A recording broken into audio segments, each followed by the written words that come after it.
jogo lá em Macaé. Nós estávamos voltando com ele no jogo de Macaé. E uma coisa muito curiosa, como são as coisas do futebol, né? Naquela época tinham afastado o Wanderson. E aí quando eu soube que o Wanderson estava afastado, aí os médicos do clube falaram, pô Fred, o Wanderson, não sei o que aconteceu, não sei se foi uma questão financeira, alguma coisa. Aí eu falei, qual que é o número do Wanderson? Peguei e liguei na mesma hora para ele, falei, Wanderson, o negócio é o seguinte, estou passando a passagem para você, você apresenta amanhã e deixa que isso aí eu vou resolver a questão financeira. E quem que fez o gol do acesso? O Wanderson. Foi ele. Foi ele que fez o gol do acesso. Aí o que que acontece? Na volta de Macaé, o Luiz Omar falou e até profetizou. Ele chegou e falou, Fred, eu estou no meu limite, com a minha família, os meus filhos, meus netos. Já consegui o objetivo máximo, o Paysandu estava sem divisão, estava sem nada. Já conseguimos colocar na Série B e eu até brinquei com ele. Falei, pô, presidente, mas agora, no momento que principalmente Sim. Eu que estou desenvolvendo minha função ali de executivo e tudo mais, nós estamos organizando o clube. Aí ele falou, não dá. E aí o que acontece? Entra os novos rumos com o apoio da família Coceiro, da família Aguilera, né? E já com a figura ali por trás do Maurício Ettinger, em 2011. Maurício Ettinger, ele sempre foi o arquiteto das finanças do clube. A partir de 2011. Aí as famílias voltaram para o Paysandu. Por quê? Porque o Paysandu voltou para quê? Para a Série B. Porque eles já estavam de olho, né? Sim. Eles já estavam de olho. Pô, nós colocamos lá 1,5 milhão via Energio C, ficamos em 64, esses malucos pegaram, venderam todos esses jogadores, levaram o clube para a Série B. Aí chegou o momento. Então, assim, o Luiz Omar foi o presidente mais democrático do Paysandu.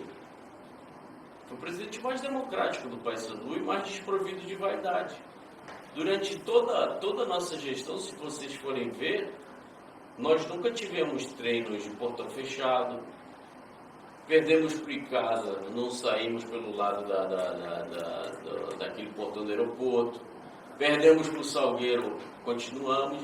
Sim. E aí em 2011, as famílias, o que elas fizeram? Elas, calma, os nossos filhos, que agora é Roger Aguilera, que é Fred Cabral, que é o Diogo, que é o vice-presidente, que é o Márcio Turma, que é todo... Calma, eles estão muito verdes.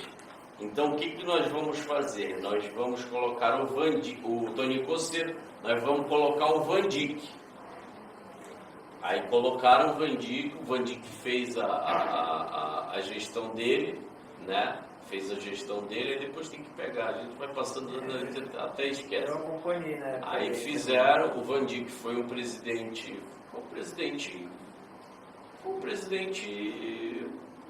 teve uma gestão boa,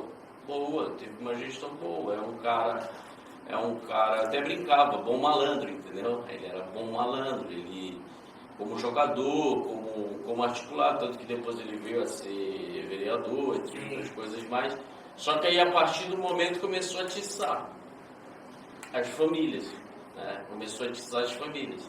E aí tinha uma pessoa que era o segundo, assim, não, vamos colocar ela que... Aí depois vocês têm que ver cronologicamente se está certo isso tudo, tá? Aí depois Sérgio Serra, né? Aí Sérgio Serra entrega, depois renuncia. Todo mundo das famílias Coceiro, da família Aguilera, da família Coceiro, da família Aguilera. Na verdade, não foi o Alberto Maia? Não. Ou ele veio depois do Maia? Foi o Serra.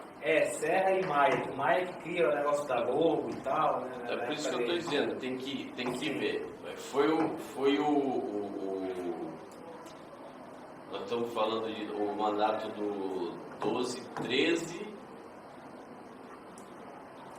O 14. foi do 12, 13, aí 14, 15 é o Serra, só que o Serra entrega, né, antes. Aí assume o Coceiro. Não, entra o Alberto Maia. Entra o Alberto Maia. Tem que ver então aí É. como é que é. Tá? Aí entra o Alberto Maia. Aí faz essa questão que ele dizia que a marca Lobo, Sim. né, ia revolucionar o futebol, aquela coisa toda, e hoje é uma das maiores caixas pretas do Paysandu. Uma das maiores caixas pretas do Paysandu.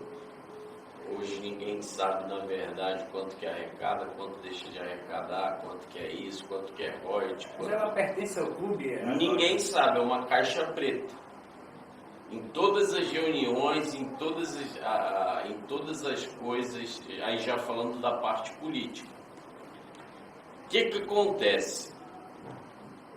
Com a saída do Sérgio Serra, que ele veio a renunciar, aí tem que ver, não sei se foi o Toninho Coceiro que veio depois.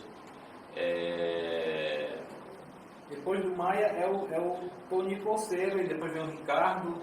Aí... Pois é, você vai vendo essas coisas. Aí o que acontece? Aí acontece isso que está acontecendo hoje. Eles mudaram o estatuto. Eu acredito que o estatuto foi mudado em 2016. E daí esse estatuto foi mudado, né? Esse estatuto foi mudado para que pudesse o quê? Para que pudesse manter aquela linha sucessória de quê? De famílias, né? E aí acontece o quê? O Maurício Etting sempre acompanhando todas as gestões do bastidor financeiro e administrativo. Então você considera ele é tão eminência parda quanto os demais? É por isso que ele eu falei. Ele é uma das cabeças desde o início. É por isso que eu falei para você, eu até fiquei assim, família Aguilera, família Coceiro, aí eu esqueci, Maurício Etting. Aí o que acontece? O Sérgio Serra, com a renúncia dele, ele saiu totalmente da política, só que entra o irmão dele, o Abelardo Abelha, que vira o homem de confiança de Maurício Etting. E entra como o homem de confiança de Maurício Etting. E ali o Maurício, ele sempre ficou na questão das finanças, das coisas, ele sempre ficou ali nos bastidores. A família Aguilera, futebol, através do Roger Aguilera. Sim. E os Coceiros, o quê? Com os títulos e com as eleições. E dizendo e ditando, falando, ó, quem vai ser presidente vai ser esse e tal, tudo mais. Entendi. Com a compra de títulos, essas coisas todas. Só que ao longo desse processo, acontecem vários acessos para a Série B, descensos para a Série C, acessos para a Série B, descensos para a Série C. E aí já acontece uma mutação da Novos Rumos. A mutação das Novos Rumos foi com a eleição do Maurício Etting. Aí eu acredito que é o que mais vocês querem, que é de 2020 para cá. Mas além dessa questão de 2000, a gente quer entender algumas coisas, assim. Pergunte. Por exemplo, você fala, naquele primeiro vídeo que viralizou e tal, a questão das eleições. Você disse que o Paysandu eles têm mais de 1000 títulos de sócio. Sim. Né? Como é que eles influenciam? Como é que é essa influência na eleição através Não existe influência. É uma coisa esdrúxula. Eu tenho documentos que eu posso até depois passar para você colocar, e você pode até publicar, porque já... Importante. Cara, é esdrúxulo, é uma coisa assim que beira Só para vocês terem ideia, na eleição de 2020, que era para eleger o Maurício Etting, o indicado, o Antônio Coceiro, pagou mais de 260 mil reais entre títulos e regularização de títulos. Tá, mas o que que isso representa?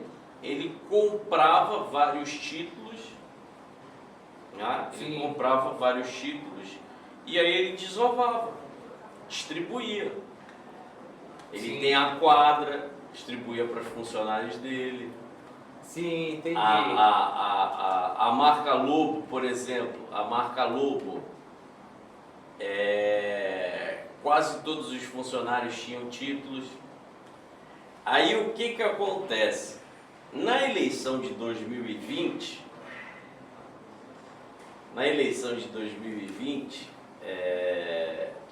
o Maurício Ettig ganha por 50 votos de diferença do Luiz Omar. Tanto que se você for buscar na eleição, foi a maior confusão. Por quê? Porque o Luiz Omar estava ganhando em todas, na última urna, aí seguraram a urna e não sei o que, e confusão, e papapá, jogaram os títulos lá, aí ganhou por 50. Aí você fala assim, pô, mas aí a eleição deu 300 e poucos votos, como que se os caras têm 1000 e eles ganharam por 300 e poucos votos? Porque, pô, jamais eles vão colocar os 1000 títulos dele, porque senão vai ficar muito na cara. Sim. Eles esperavam que eles colocam debaixo do colchão, aí eles, opa, vamos ver o universo, aquelas pessoas que estão aptas, né? Aí eles olhavam, por exemplo, nomes que não estavam na caderneta deles, ó, eles têm 200 votos, 250 votos, então nós temos que colocar uma diferença de 100, 120. A margem já foi maior.